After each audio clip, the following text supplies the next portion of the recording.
We've all met that person. They've got the nice car, the big house, the designer clothes, all the stuff that screams wealth.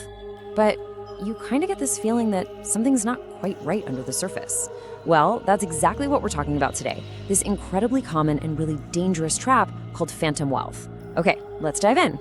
So let's just start with this question, because it really gets to the heart of the matter. It's a huge misconception in our culture. Looking the part, that's one thing. But having real, solid, lasting financial security, that's a whole different ballgame. And in this explainer, we're going to learn how to spot the difference, not just in other people, but more importantly, in ourselves.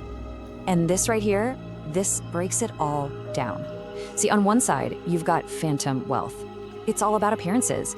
Yeah, it looks impressive, but behind the scenes, it feels incredibly stressful. It's fragile, and it's fueled by debt. But then you have real wealth, and that's about security. It gives you freedom, it's sustainable, and it's built on a rock-solid foundation of assets, not just borrowing to get by. So here's our game plan. First, we're going to define exactly what we mean by phantom wealth. Then we'll unpack the big warning signs, the income trap, the asset illusion, and those sneaky mindset red flags.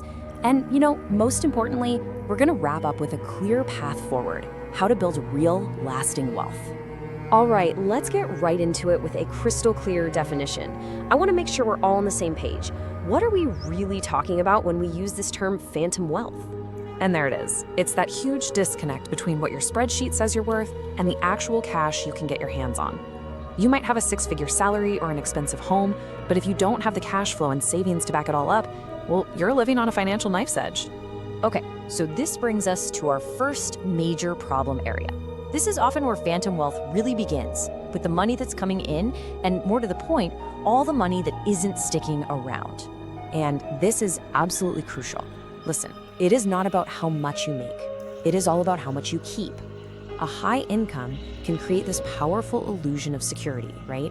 But if your savings rate is in the low single digits, or worse, if it's zero, you are not building wealth. You're just a processing center for a lot of cash. Now look at this chart because it just shows the problem so clearly. $10,000 a month comes in the door. That's a fantastic income. But look, $9,500 goes right back out. That tiny little sliver, that $500, that's all that's left for savings, for investing, for building any kind of secure future. That's not a path to wealth. It's a hamster wheel.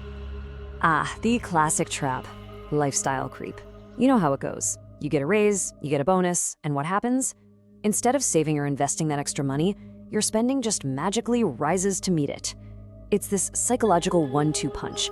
We're wired to compare ourselves to others, and our brains get used to new luxuries so fast they start to feel like necessities. There's a name for it, hedonic adaptation, and it is an absolute wealth killer. Okay, let's move on to the next piece of the puzzle. This is all about the things you own and the money you owe, and how they can create this powerful but totally misleading sense of security. This next sign is a huge one. You might be asset rich, but you're cash poor. Your net worth might look amazing on paper, right? But if all that wealth is tied up in illiquid assets, things you can't easily and quickly turn into cash, you're still in a really fragile position. Think about it. You can't pay for a hospital bill with a piece of your living room sofa. This donut chart just paints the perfect picture of being trapped. I mean, look at this person's net worth. A whopping 75% of it is their house. Another 15% is locked away where they can't touch it in retirement accounts. So what does that leave? A tiny 5% in actual liquid cash. So despite having a positive net worth, this person has almost zero financial flexibility. That is a fragile, fragile situation. Here's the thing. Not all debt is created equal. Some debt can actually help you build wealth. But the kind of debt that props up phantom wealth, it does the exact opposite. It just slowly and quietly drains your financial future away to pay for the lifestyle you have today. And this comparison here makes it crystal clear. Good debt, like a sensible mortgage, helps you buy an asset that's likely going to grow in value over time. But bad debt, like carrying high interest balances on credit cards for dinners out and vacations, that just funds a lifestyle with things that lose value, all while you're getting crushed by interest payments. One builds long-term wealth, the other just creates long-term stress. All right, let's get into our final set of warning signs. Now, these are a little different. They're less about the numbers on a spreadsheet and more about the psychology, the behaviors that keep people stuck in that phantom wealth cycle. This one really comes down to your priorities. Ask yourself, Are your financial decisions driven by a desire to impress your neighbors, your family, your friends on social media? Or are they driven by a genuine desire to build a secure future? Because if you're constantly buying things just to project an image of success, you're almost certainly sacrificing your chance to achieve actual success. I love this quote. It's just so direct, isn't it? It's a call to action. It's about shifting all that energy you spend managing how things look to actually building a solid reality. The truth is, real wealth is quiet. It's confident. It doesn't need to shout about it with a flashy logo. Now, we've combined these last two because honestly, they go hand in hand. They are the ultimate signs that you are flying completely blind with your finances. Without a financial plan, you don't have a map. And without an emergency fund, you have no parachute for when you hit turbulence. And trust me, you will always hit turbulence. And this list just lays out the stark reality of that situation. When you don't have a plan, you're just drifting. You don't know where you are, you have no idea where you're going, and you are completely exposed. And that last point, it's honestly terrifying. A single unexpected event, a job loss, a medical issue, can bring the entire house of cards tumbling down. Okay, enough with the doom and gloom. Identifying the problem is just the first step. Let's pivot now to the solution.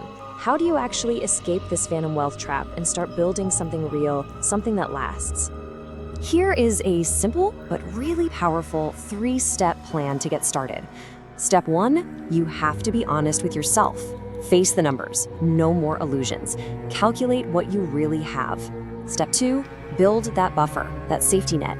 An emergency fund is your ticket out of the cycle of debt and stress, and automate it. Make it happen without you even thinking about it. And third, start small, but you have to start now. Just make one change. Pick one phantom wealth expense, maybe it's a subscription you don't use, and redirect that money. The point is to prove to yourself that you can do it. And this, right here, is the ultimate takeaway. This whole thing isn't about just hoarding piles of cash for the sake of it. It's about freedom. It's about having options. It's about being able to make choices based on what you want to do, not what you have to do just to pay the bills. That is the definition of real wealth. So, I'll leave you with this question to really think about. Don't put it off until tomorrow or someday.